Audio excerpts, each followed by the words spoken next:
2 balls and no strikes, 1 out. Winning run 180 feet away. Bottom of the 14th inning. The 2-0 pitch to DePaulo is absolutely crushed to deep left field. Kiss it goodbye. Ball game. Elks walking off on a 2-run homer from Luca DePaulo in the bottom of the 14th. They win it 7-5 in an absolutely drunk game over the Springfield Drifters. Seats sliding to the edge. Lefties all out of their dugout. Elks nervously watching on from theirs. Runners on second and third, bottom of the 10th. 0-2, 2 down. Krupp ready with the 0-2 offering. Comes down the rubber. Strike 3, got him swinging. Ethan Krupp, a cold-blooded killer. The 1-0 pitch. Grounded up the middle, through center for a base hit. Scoring around third is Maddox Maloney. He comes across the score, and Ty Silva walks it off on an RBI single for the Elks. They win it 7-6 over the Walla Walla Sweets. 2-1 pitch. This one roped down the third base side, back in the hole. Tyler Peterson throws across. Are you kidding me? Tyler Peterson. Show off the gold glove, young man. The 2-1 pitch.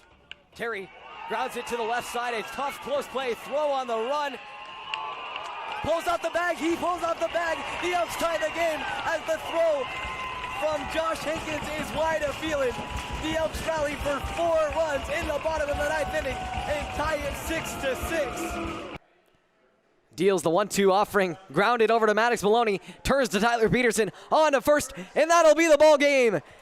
A 4-6-3 double play to end this phenomenal victory for the Bend Elks, who snap their 5-game losing streak and end the Raptors' 11-game win streak. Top of the 8th we go here inside Vince Skenna. The Elks are able to get an additional much-needed insurance run, catching just a slight better bit of breathing room. They are able to make it a 2-run lead after it was a 1-run ball game for the bulk of the game, with both sides going scoreless through 4 straight innings, the 3rd, 4th, 5th, and 6th. Despite many opportunities from both sides, Bend is able to capitalize in the bottom of the 7th on a sac fly from Tyler Peterson, who's now entered the ball game at third base, while Ethan Krupp, the former Crescent Valley Raider and Corvallis bred boy, will take the mound against the team that he probably grew up watching and played alongside Briley Knight in high school when the Raiders advanced to the 2018 championship game at the 5A division. First pitch from Krupp misses high for ball 1. Krupp was able to provide an inning of relief last night, surrendered a run in the 8th, had a strikeout as well, but kept the advantage for Bend, and Jackson Bolander closed it out in the 9th. This one's popped up foul near the Elks dugout. A run from Williams and Weber. It lands over the net and off the bleachers. It clanks.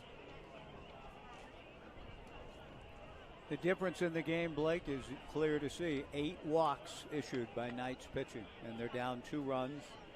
And, you know, that 8 walks plus a hit batter. So they're down 2 runs here in the 8th as a result. 8 walks coming off a night, and when they watched 9 batters. This one ripped into left field. Justin Sukata moves in, now treads back after he misjudged it. He still makes the play on the fly out from Ethan Hedges. Now batting for Corvallis, designated hitter number Blake 16, Avila will come to the box. And it's been a rarity for Elks pitching to walk this many batters, I would assume.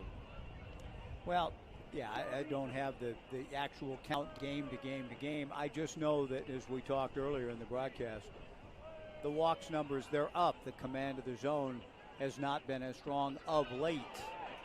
First pitch check swing, called for a strike by the home plate umpire. Coming into this series between these two, Corvallis ranked 4th lowest in walks at 224. Bend with the most in the West Coast League at 274. This one booted off the glove of Tyler Peterson.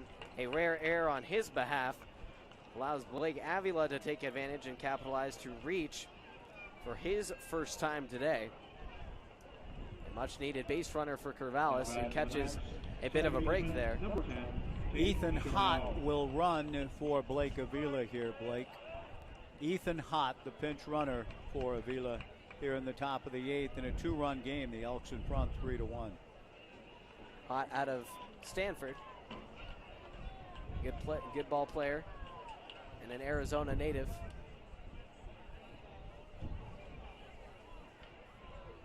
Krupp with the pitch. This one twisted the other way. It's going to drop for a base hit. Here comes Hott hustling around second. He's headed for third. And Brook Knight is going to hold him up there.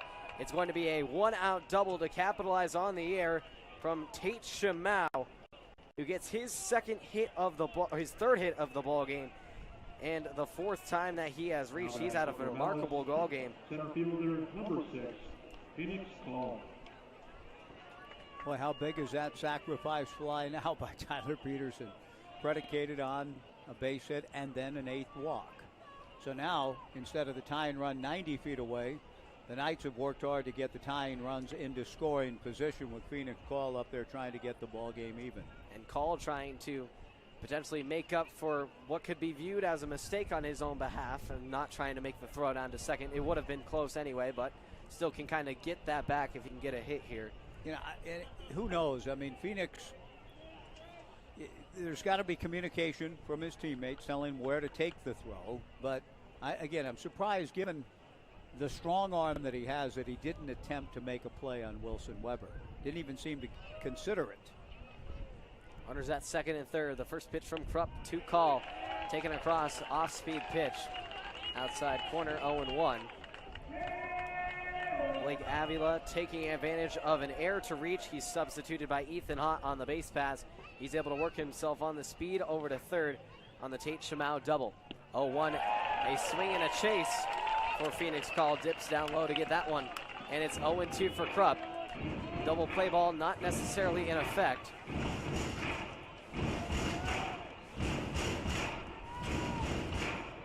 No balls, 2 strikes in front of a crowd that's stomping at 1,335. Ball rolled down the third base side and out of play. Another good showing. Over 1,200 fans in all of these games this weekend. And taking in this rivalry series of 2 longtime West Coast League foes. No balls, 2 strikes. A base clear at first. Tying run 180 feet away for the 6-time defending champs. 0-2, popped away and out. Corvallis with 8 hits to just 1 run. Bend with 3 runs on just 3 hits. The essence of the walk game. Playing to the Elks' favor. Krupp sets at the belt. Delivers the 0-2. Ground ball to first. Diving play for Weber. He picks it up and will try and get 1 out. Well, meanwhile, scoring on the play is Ethan Hott. He comes in to score. It's going to be an RBI ground out for Phoenix Call as the Knights shorten the deficit to 1 run yet again.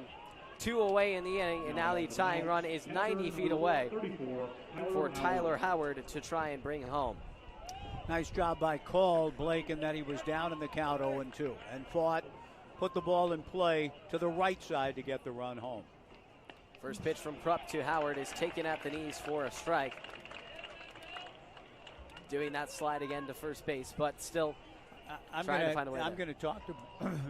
It's not like, hey, I'm going to go down and talk and correct it. No, I'm just going to ask Brook Knight and others about sort of the prevalence of that play and what the coaching point is, what the coaching points are with respect to running through or diving headlong into the bag. Pat Casey and so many others have told me, and I've read, you run through it, you don't dive. The 1-1 pitch is smacked into the right center gap. Ryan Christensen chases it down with a bit of a skip and a leap. He makes the grab off the top of his glove. Ethan Krupp pumps his fist as he doesn't give up the lead. He does give up a run, though, as Corvallis gets 1 back, scores their first run since the second inning frame. Their second of the ball game as we head to the bottom of the 8th, with Bend trying to tack on their last bit of insurance before they try and close it out in the 9th. We'll head to the bottom of the 8th. 3-2 Bend. A good one. Stay with us here on the Bend Elks live stream. Bottom of the 8th we go here inside Vince Skenna Stadium. This rivalry rubber match living up to all the drama and all the hype, as it's been a good, close, hard-fought ball game between these two sides, slugging it out down the stretch. Maddox Maloney will start things off in a bottom of the order that has given this Elks pitching staff some trouble. I wouldn't even say trouble as much as the Knights pitchers have had trouble retiring the bottom part of the Elks order, as they have been able to reach on 5 free passes. Maloney on 2 of them with back-to-back walks. He takes the first pitch high from the new hurler in from the pen, and Zach Johnson delivers the 1-0 high and inside. Ball 2-0 to Johnson out of Utah Valley. Works from the third base side of the rubber. 2-0 pitch, misses high and tight, as the Knights were able to respond to the Elks run in the bottom of the 7th, where they got a sac fly from Tyler Peterson, getting a ground out RBI of their own from Phoenix Call. The 3-0 pitch was thought to be ball 4 by Maloney. The home plate umpire had other thoughts. 3-1 the count. Here's Call out of the windup. This one pulled down the third base side, in the air, out of play. And we are full to Maloney. Elks with just 3 hits in this ball game. And that run was unearned on Krupp's behalf on the one that scored, as that was an error by Tyler Peterson. 3-2. Late call, called for strike 3. Maddox Maloney drops his jaw in disbelief. The crowd letting the home plate umpire know their contest with the call. Maloney was a few steps out of the box before the home plate umpire gave the signal. So Maloney is retired on the late called punch out. First pitch, a little dribbler up the middle, delivered by James Williams. Throw across the diamond from Yukamoto in time. Tough break for Maloney, who was trying to work his 3rd walk. And now there's 2 gone just like that. Elijah Rogalski coming to the plate.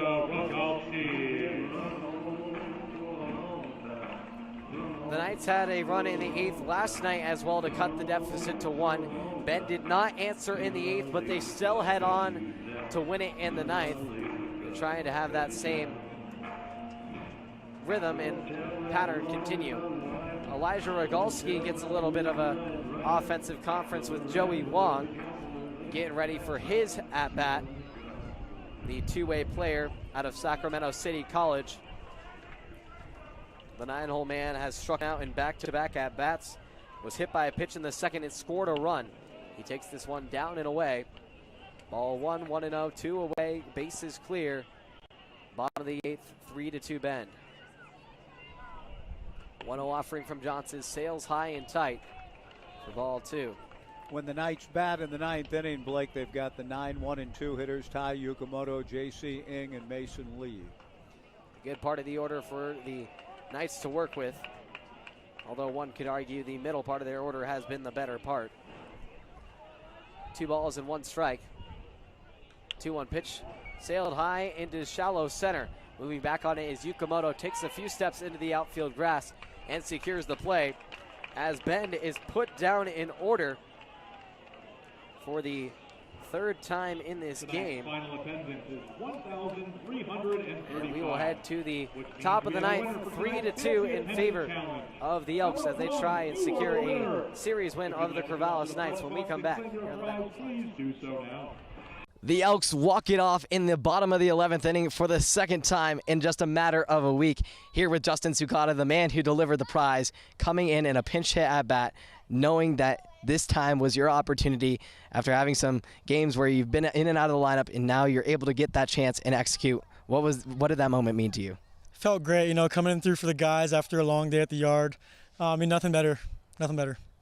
And then just watching on that rally unfold in the 9th. You guys trail 6-2 going in the 9th inning. You managed to get 4 runs. What was it like watching that evolve from a viewer's perspective? That was freaking electric, man.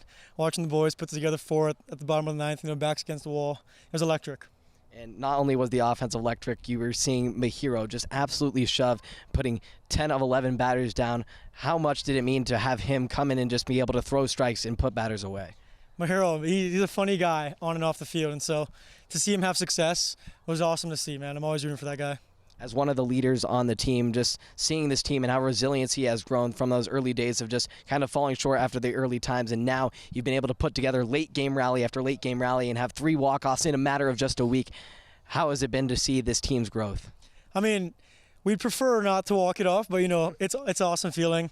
Kind of builds up the intensity, and a win's a win, and it doesn't matter who it's against. This is a good league, so it feels great to win, better than to lose, so happy with it. Justin Sukata, tonight's bull of the game, walks it off on a pinch hit single in the bottom of the 11th inning. Elks win and even the series with the Pippins rubber match tomorrow night at 6:35.